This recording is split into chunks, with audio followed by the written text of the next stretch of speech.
जय शिवराय मित्रांनो, हे आहे महाराष्ट्र राज्य परिवहन महामंडळाचं इचलकरंजी स्थानक। इथूनच आपल्याला खिद्रापूरला जायचं आहे। मुळात माझी ही दुसरी फेरी।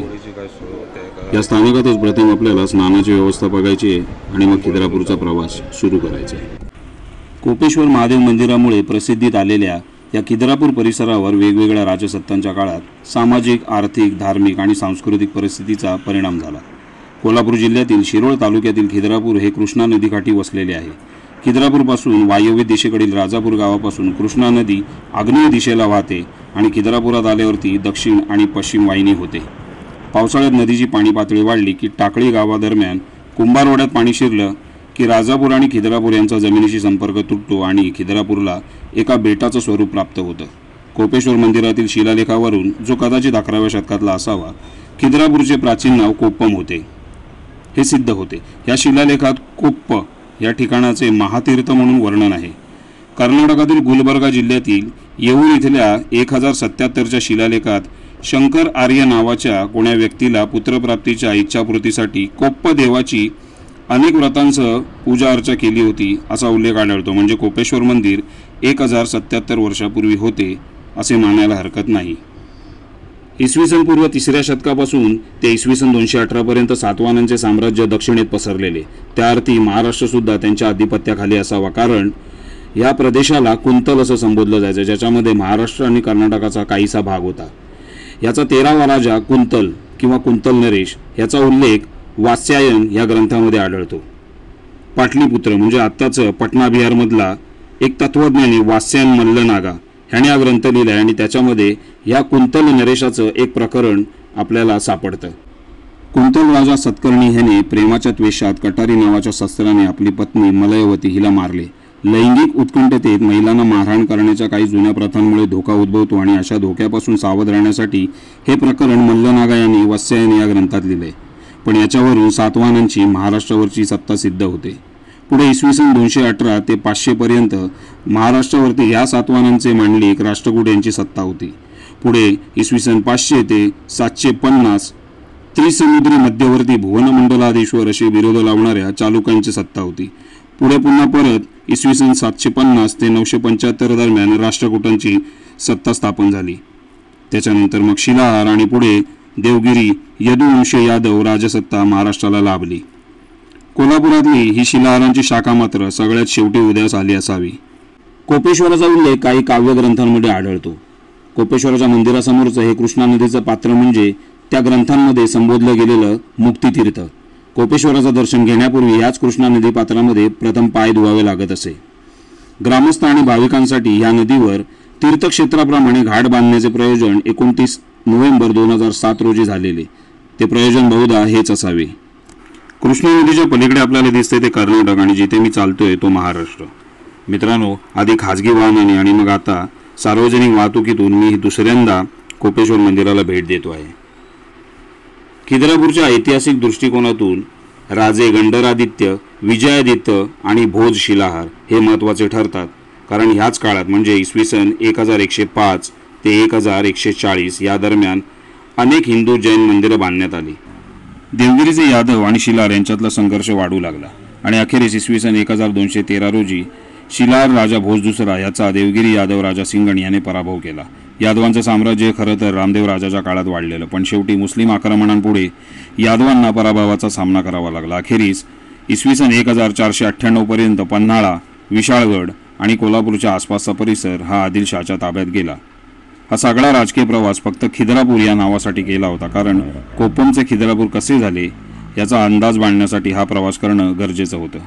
मुख्य प्रवेशद्वारातून आत शिरल्यानंतर प्रवेशद्वारातच थाटलेल्या नगारखान्याच्या डाव्या बाजूच्या भिंतीच्या एका कोनाड्यामध्ये आपल्याला वरच्या उजव्या हातात शंख, वरच्या डाव्या हातात चक्र आणि खालचे दोन्ही हात ध्यानमुद्रेत घेऊन पद्मासनात बसलेल्या श्री योगेश्वर विष्णूचं शिल्प पाहायला मिळतं।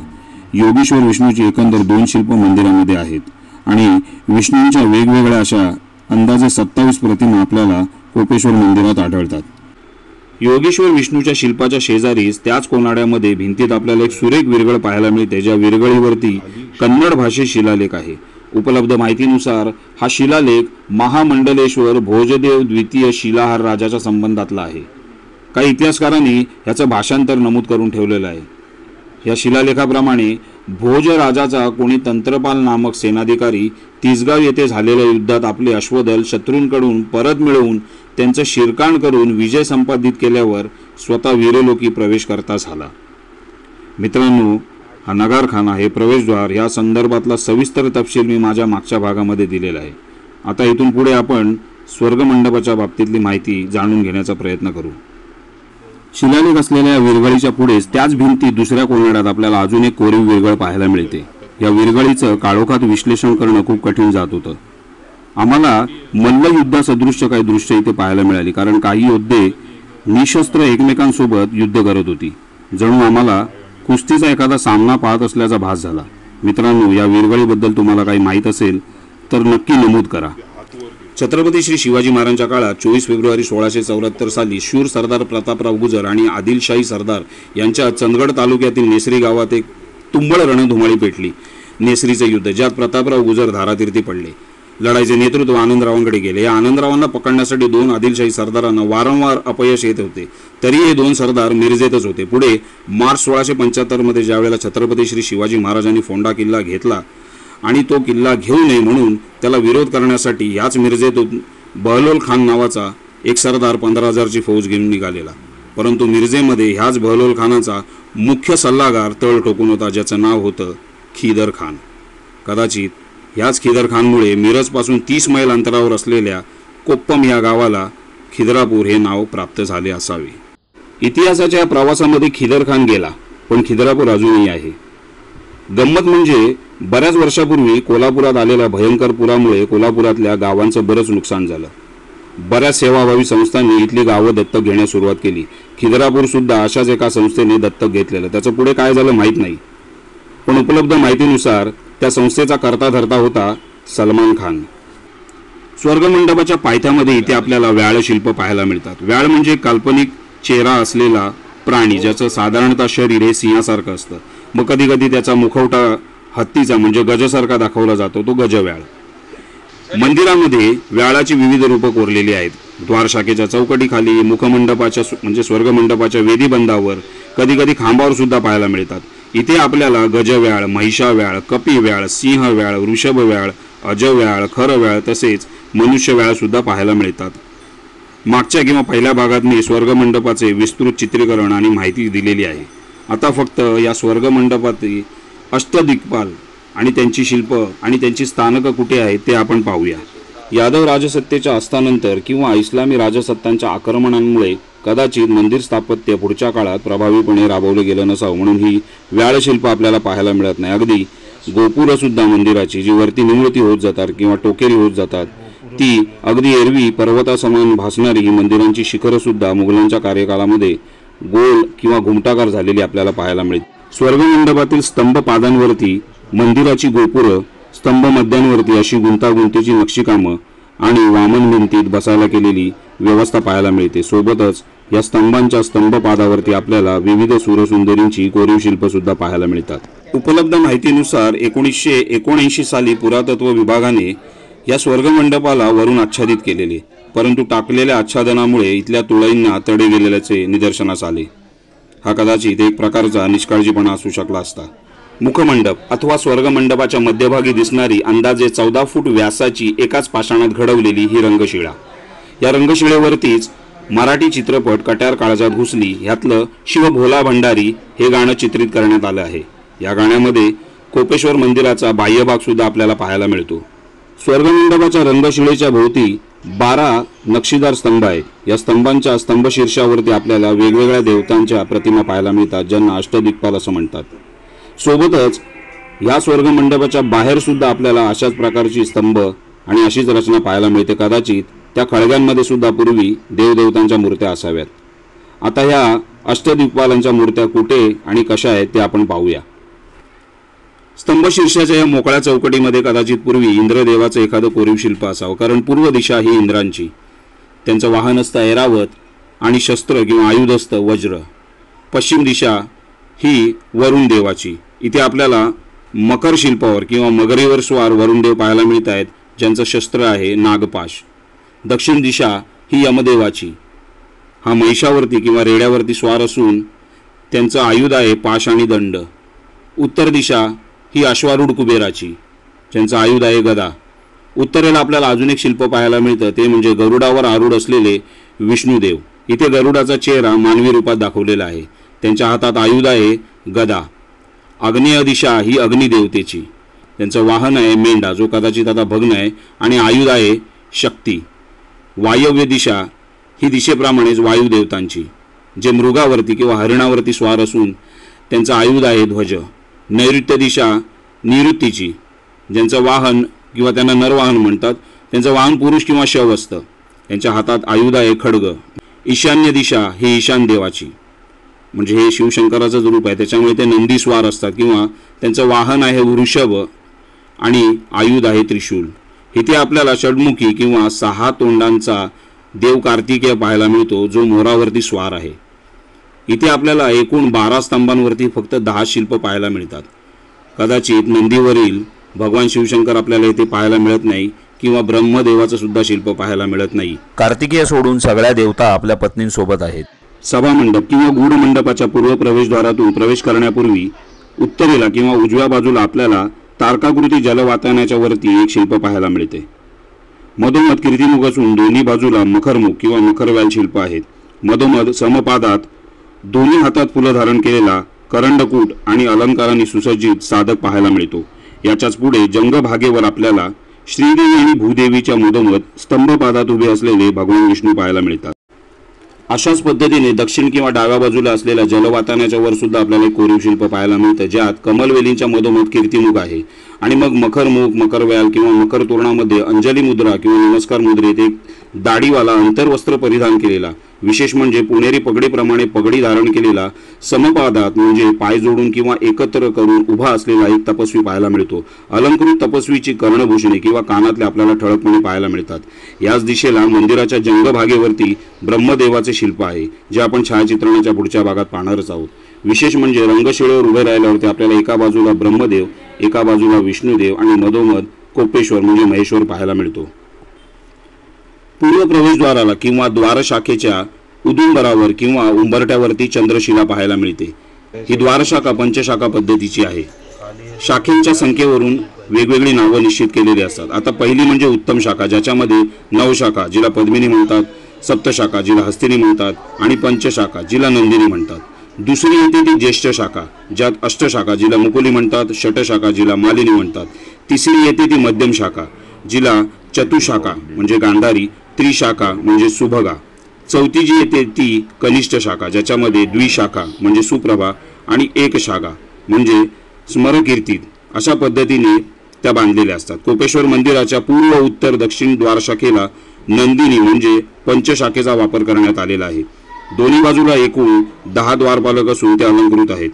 या द्वारपालकांच्या वरतीच आपल्याला कलश, मकर, मृग आदी शिल्प पाहायला मिळतात. ललाटबिंबात माता सरस्वतीचे उजव्या हातात अक्षमाला आणि डाव्या हातात पोती धारण केलेले शिल्प पाहायला मिळते. उत्तरांगावरती 5 लघुशिखर आणि कीर्तिमुख सुद्धा पाहायला मिळतात.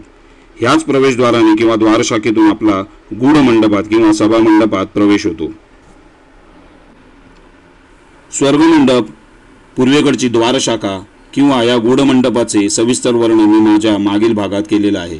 फक्त गूढ मंडपाचे किंवा या सभा मंडपाचे छत किंवा वितान मला वेगळ्या पद्धतीचे जाणवले. या गूढ सभा मंडपाला मध्यभागी स्वर्गमंडपाप्रमाणेच रंगशिळा असून वरचे छत म्हणजे वितान हे उक्षिप्त प्रकाराचे आहे. अपराजिता पृच्छा या ग्रंथात वितानाचे 3 प्रकार दिलेले आहेत. समतल वितान म्हणजे या वितानाला किंवा छताला असलेल्या नक्षीला उठावदारपणा नसतो. क्षिप्त वितान या वितानात म्हणजे छतात नक्षी खोदून केलेली असते आणि या गूढ मंडपाचे वितान म्हणजे उक्षिप्त, जेथे नक्षीला बाहेर उठाव असतो. पद्मासारखी नक्षी वगैरे लटकती असते. गूढ सभा मंडपाचे छत हे सोळंकी किंवा मरु गुर्जर म्हणजे पश्चिम भारतातील राजस्थान आणि गुजरातमधील चालुक्य राजसत्तांची एक शाखा होती, त्यांची शैली. या शैलीच्या करोटक पद्धतीशी साम्य असलेलं आहे. या गूढ मंडपाच्या छताला व्यास कमी होत जाणारी वर्तुळे आहेत, जणू वर्तुळांचे मजलेच असावेत. मध्यभागी उमललेल्या फुलांची नक्षी आहे, जी वर्तुळाच्या बाहेर नाही, आणि 8 उत्तरा किंवा शिल्प आधारक आहेत. गूढ मंडपात 3 सप्तमातृकांपटासोबतच स्तंभशिल्प आहेत ती आपण आता जाणून घेऊया. गुढमंडपाच्या पूर्वेकडील द्वारशाखेतून आत आल्यानंतर डाव्या हाताला पहिल्या स्तंभावरतीच न ओळखणारी पहिली प्रतिमा आपल्याला पाहायला मिळते. त्याच्या पुढे दुसरी प्रतिमा ही एखाद्या परदेशी साधकाची असावी. विशेष म्हणजे त्याची कर्णकुंडले पाहण्यासारखी. कदाचित हा प्राचीन चीनचा एखादा साधक असावा.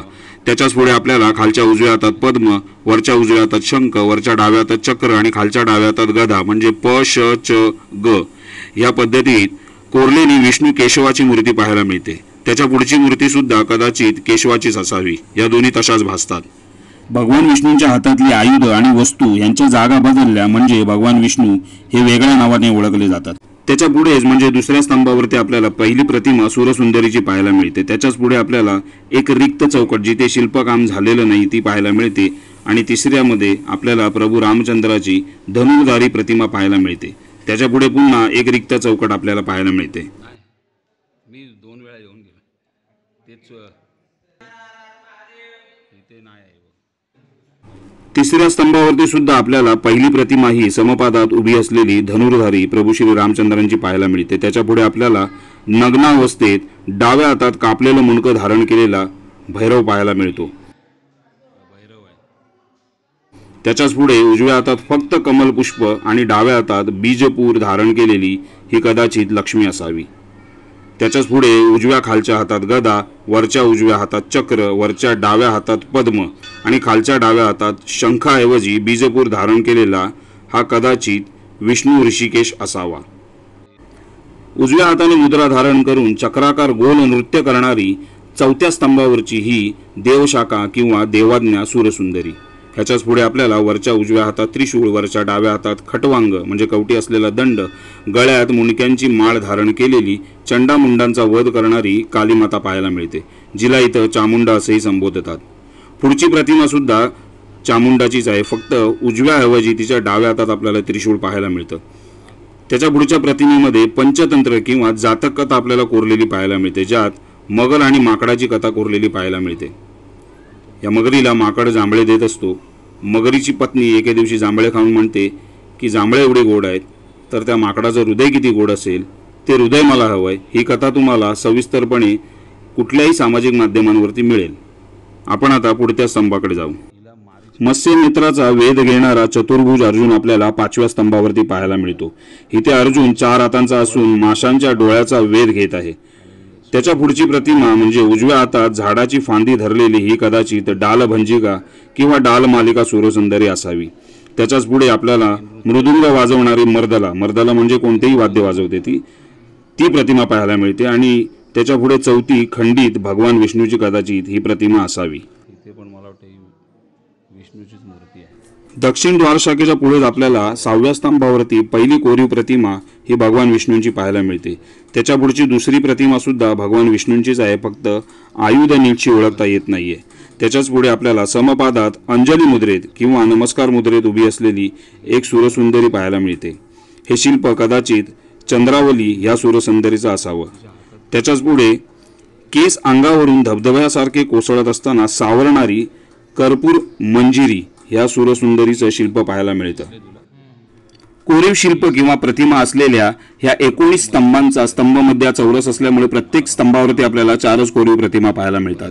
7व्या स्तंभावरती पुन्हा एकदा आपल्याला पंचतंत्रातली बोलक्या कासवाची कथा कोरलेली पाहायला मिळते, ज्याच्यामध्ये पक्ष्यांच्या साहाय्याने स्थलांतरित होत असताना आपली बडबडण्याची वाईट सवय कासवाला कशी प्राणघातक ठरली ही कथा सामाजिक माध्यमांवरती आपल्याला सविस्तर वाचायला मिळेल.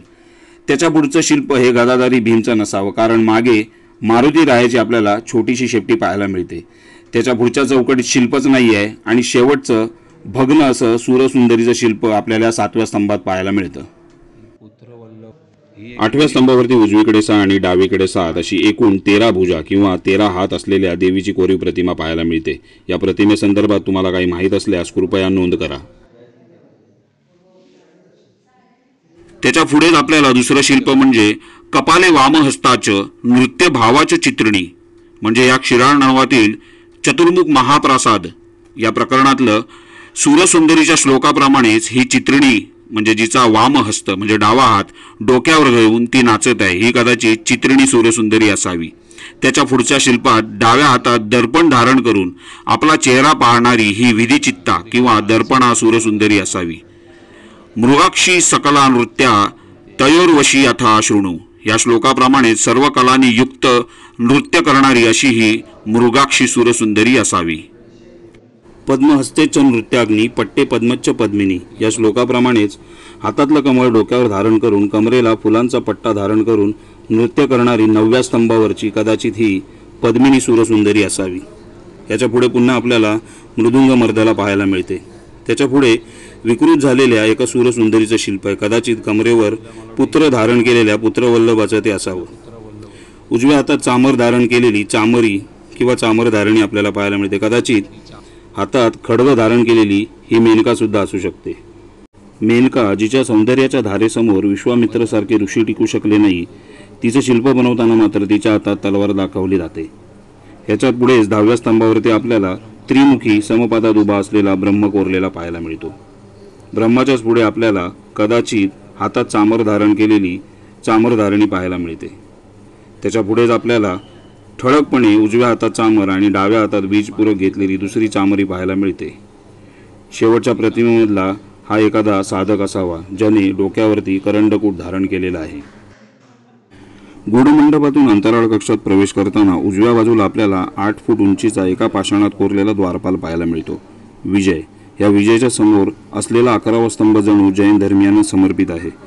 या स्तंभावरच्या पहिल्या प्रतिमेमध्ये आपल्याला एक जैन तीर्थंकर समपादात उभा असलेला पाहायला मिळतो. इथे दुसरी प्रतिमा आपल्याला उजव्या हातात चामर धारण केलेली चामरी पाहायला मिळते आणि तिसऱ्या प्रतिमेमध्ये पद्मासनात ध्यानस्थ बसलेला एक जैन तीर्थंकर कोरलेला पाहायला मिळतो. ह्या स्तंभाच्या दुसऱ्या बाजूला चौथ्या प्रतिमेमध्ये एक जैन तीर्थंकर समपादात कुंभ धारण करून उभा असलेला आपल्याला पाहायला मिळतो. कुंभ म्हणजे कलश. उजव्या हातात पुष्पदंड धारण केलेली 12व्या स्तंभावरची ही कोरीव प्रतिमा कदाचित तुंदिल तनू आणि संपत्तीचा धनी कुबेर ह्याची असावी, कारण कुबेराचं शिल्प हे नेहमी मोठ्या पोटाचं दर्शवलं जातं. ह्याच्याच पुढे आपल्याला रंगपंचमी साजरी करण्यासाठी पिचकारीसारखी वस्तू धारण केलेली सूरसुंदरीची सुंदर प्रतिमा पाहायला मिळते. त्याच्याच पुढे वेणू म्हणजे बासरी वाजवणारी वेणूवादक सूरसुंदरी पाहायला मिळते. शेवटच्या प्रतिमेत उजव्या हातात कमलपुष्प धारण केलेली ही कदाचित विष्णूची प्रतिमा असावी. या प्रतिमेबद्दल आपल्याकडे काही माहिती असल्यास कृपया नोंद करा, कारण मी काही मूर्तिशिल्प विशेषक नाही. मी सारखं असावी हे म्हणतोय कारण उपलब्ध साहित्यानुसार अभ्यास करून ही माहिती मी तुमच्यापर्यंत पोहोचवत आहे. 13व्या स्तंभावरती आपल्याला पहिली कोरीव प्रतिमा ही नंदीवरती स्वार डाव्या हातात त्रिशूळ धारण केलेल्या भगवान शिवशंकराची पाहायला मिळते. त्याच्याच पुढे दुसरी कोरीव प्रतिमा ही ओळखण्यासारखी नाही, पण ती सूरसुंदरीची असावी. तिसरी कोरीव प्रतिमा ही ज्या वेळेला एखाद्या शिल्पाला देवत्व प्राप्त होतं त्या शिल्पाची काय हालत होत असेल ते दर्शवणारी श्री गणेशाची कोरीव प्रतिमा आपल्याला इथे पाहायला मिळते. चौथी कोरीव प्रतिमा ही कर्पूर मंजिरी या सूरसुंदरीची असून आपल्या खांद्यावरून ओघळणाऱ्या ओल्या केसांना सुकवण्याचाही प्रयत्न करत आहे. भगवान श्री विष्णूंची प्रतिमा ही आपल्याला शेषनागावरती निद्रस्थ किंवा झोपलेल्या अवस्थेत पाहायला मिळते, परंतु मंदिरातील ह्या 14व्या स्तंभावरील पहिली कोरीव प्रतिमा ही भगवान श्री विष्णूंची असून ते चक्क शेषनागावरती पद्मासन अवस्थेत बसलेले आहेत. त्यांचा उजवा हात ध्यानमुद्रे, डाव्या हातात बीजपूरक, डोक्यावरती करंड मुकुट आणि मागे प्रभावळ कोरलेली पाहायला मिळते. पुढे आपल्याला दुसऱ्या प्रतिमेमध्ये गदा धारण करून तो उजव्या खांद्यावर ठेवून मागच्या बाजूला वर उचललेली शेपटी असलेला मारुती राया किंवा भगवान हनुमान आपल्याला पाहायला मिळतात. तिसरी कोरीव प्रतिमा सुद्धा भगवान विष्णूंची असून त्यांच्या उजव्या हातात कमलपुष्प आणि डाव्या हातात बीजपूरक आहे. श्री विष्णूची तिसरी कोरीव प्रतिमा असलेल्या या 14व्या स्तंभाच्या अगदी समोरच आणि उत्तर द्वारशाखेला लागून असलेल्या जालवातानांच्या मध्ये असलेल्या स्तंभावर आपल्याला एक संभ्रमित करणारी कोरीव प्रतिमा पाहायला मिळते, जी प्रथम दर्शनी कुबेराची किंवा लकुलिशाची भासते, कारण या दोघांच्याही प्रतिमांचं पोट मोठं दाखवलं जातं, पण तसं नाहीये. या अशा प्रतिमा आपल्याला बेलूर कर्नाटक इथल्या चेन्निकेशवा स्वामी मंदिरांमध्ये पाहायला मिळतात, जे होयसाळ राजसत्तेच्या कालखंडात बांधलं गेलेलं.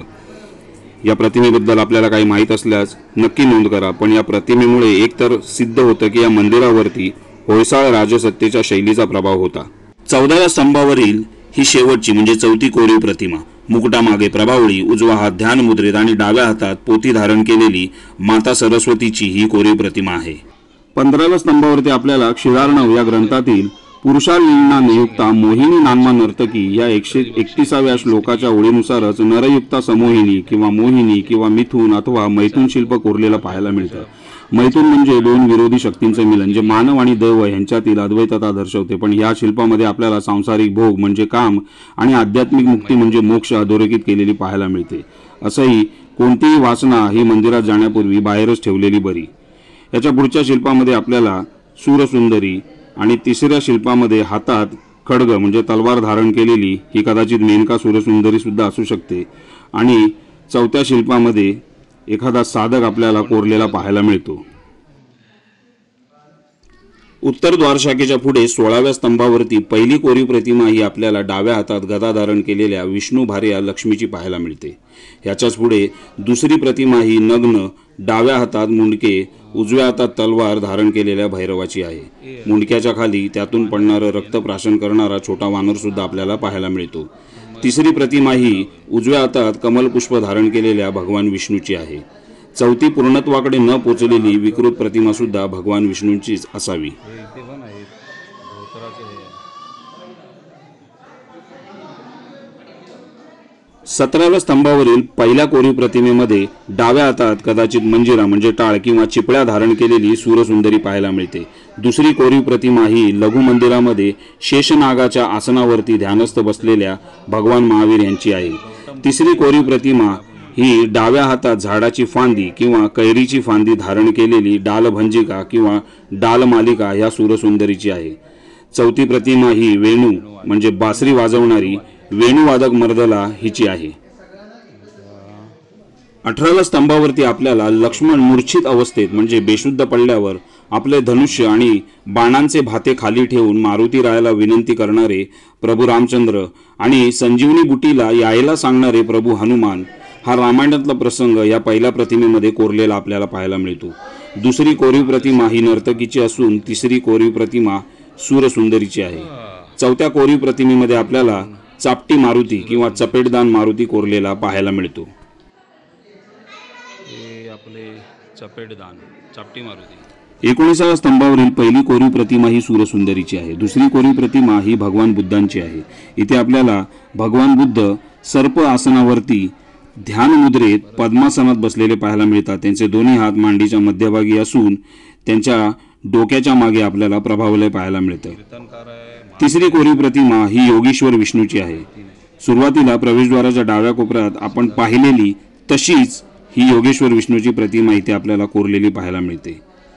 चौथी आणि शेवटची प्रतिमा ही टोकेरी नाक असलेला उजवा गुडघा जमिनीला टेकलेला आणि डावा पाय मोडून नमस्कार मुद्रेत असलेल्या विष्णूंचे वाहन गरुडाची आहे. या गूढ मंडपामध्ये एकूण 19 नाही तर 20 कोरीव प्रतिमा असलेले स्तंभ आहेत. या 20व्या स्तंभावरती पहिली आणि दुसरी कोरीव प्रतिमा ही कदाचित भगवान विष्णूंचीच असावी. तिसऱ्या कोरीव प्रतिमेमध्ये आपल्याला उजव्या आणि डाव्या हातात अनुक्रमे अंकुश आणि पाश धारण केलेली कदाचित माता पार्वती किंवा गायत्री देवीची प्रतिमा पाहायला मिळते. चौथी कोरीव प्रतिमा ही चामर धारण केलेली चामरधारणी किंवा चामरी हिची आहे. गुढमंडपाच्या साध्या दिसणाऱ्या स्तंभांच्या स्तंभपादांमध्ये देवदेवता सूरसुंदर आणि स्तंभ मध्यांमध्ये कीर्तिमुख कोरलेली पाहायला मिळतात. इथे आपल्याला स्तंभपादामध्ये केस सुकवणारी कर्पूर मंजिरी या सूरसुंदरीचं कोरीव शिल्प पाहायला मिळतं. आणि वरच्या भागामध्ये आपल्याला भुलं मोठं कीर्तिमुख, त्या मुखाच्या शेजारी असलेले मयूरव्याळ आणि त्या वर्तुळामध्ये नृत्य भावात असणारे सेविका किंवा सेवक कोरलेले आपल्याला पाहायला मिळतात.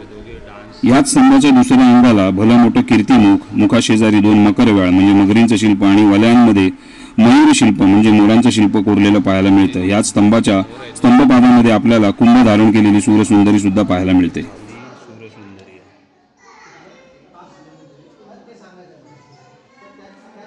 या स्तंभाच्या दुसऱ्या बाजूला स्तंभ मध्यामध्ये आपल्याला लतावेलींचं कोरीव शिल्प आणि त्यामध्ये कीर्तिमुख आणि मकरव्याल सुद्धा पाहायला मिळतं. ह्याच्याच खाली स्तंभपादामध्ये आपल्याला उजव्या हातात चामर धरलेली चामरधारिणी किंवा चामरी या सूरसुंदरीचं शिल्प पाहायला मिळतं. ही चामर धरली. हे चामर धरले. पुढच्या स्तंभाच्या स्तंभपादामध्ये आपल्याला नृत्य गणेशाची मूर्ती पाहायला मिळते. स्थानिकांच्या मते मंदिराच्या बांधकामाची सुरुवात कदाचित ह्याच स्तंभापासून झाली असावी. याच नृत्य गणेशाच्या शिल्पाच्या वरती आपल्याला सुंदर कोरीव असं कीर्तिमुख आणि मकरव्याल सुद्धा पाहायला मिळतं. एक पाय कमरेवर, हे वरती परत कीर्तिमुख आहे, म्हणजे चारच अलंकारित हे आहे. या स्तंभाच्या दुसऱ्या बाजूच्या स्तंभपादामध्ये आपल्याला उजव्या हातात चामर आणि डाव्या हातात बीजपूर धारण केलेली चामरी पाहायला मिळते.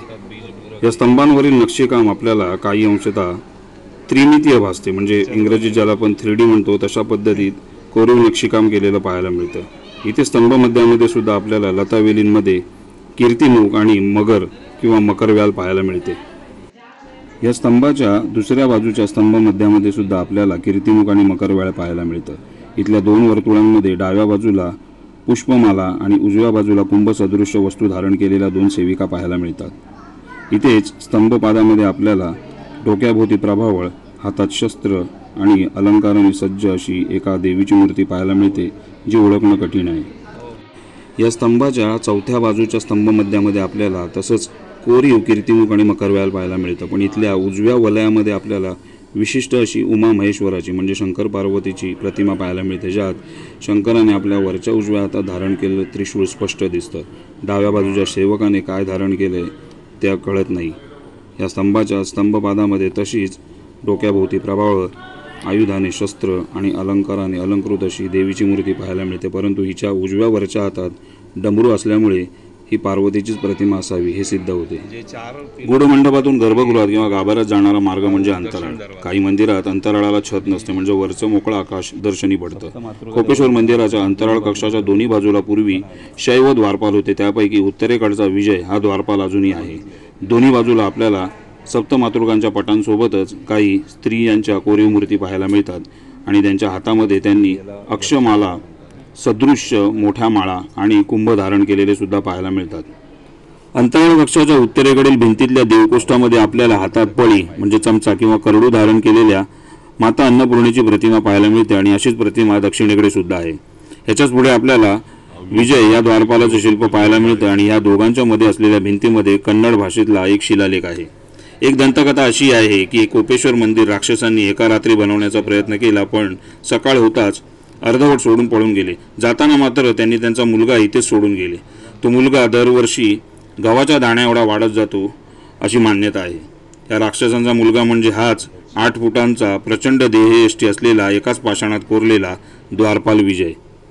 द्वारपालाला कवटाळून बसलेल्या सर्पाचं कोरीव शिल्प, द्वारपालाने परिधान केलेली आभूषणं, त्याने डोक्यावर घातलेल्या मानवी कवटींचा मुकुट आणि भग्न गदा आपल्याला इथे ठळकपणे पाहायला मिळते. विशेष म्हणजे त्याच्या मुकुटातील मानवांची कवटी आपल्याला स्पष्टपणे पाहायला मिळते.